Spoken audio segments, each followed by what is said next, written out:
করেছি দেশের সাধারণ মানুষের পাশে দাঁড়ানোর জন্য। আজকে এই বিজনেসটা সবার পাশে আমরা দাঁড়াতে পারি, তার জন্য যাতে সাধারণ মানুষ নেটওয়ার্ক বানাতে পারে, তার জন্য এই সংস্থা ওপেন করেছি। দেখে নিন সেই সংস্থার কোথাকার সংস্থা কবে শুরু হয়েছে। আজকে অনেকে যারা নতুন এখানে আছেন ভাবছে এই জীবনে কোনো কোম্পানি না,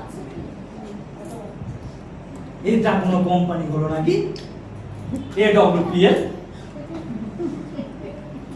মাইটার ফ্রেন্ড আমার লাইফে যেদিন পাস শুনেছিলাম 10 মাস আগে আমি ভেবেছিলাম, তারপর দেখছি না রে বাবা, তো এই কোম্পানি তো দীর্ঘ 11 বছর ধরে কাজ করছে।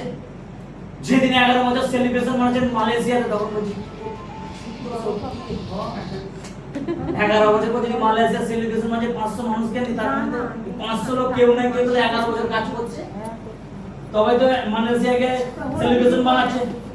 বিশ্বাস হতো তো ঠিক আছে, কারণ আমার কাছে নতুন কোম্পানি অলরেডি মার্কেট করে বসে আছে। যেমন হয় না মহিলাদেরকে বলি বেগুন ভর্তা, গ্রামের দিকে অনেক মানুষ জানে না বেগুন পোড়া খেয়েছে, ভর্তা হয়নি। চিকেন কষা খেয়েছে, বলছে তন্দুরি চিকেন, ললিপপ চিকেন, বলছি ও বাবা ওসব কিছু জানে না বাবা, চিকেন দিয়ে হয় মাংস কষে খেয়ে।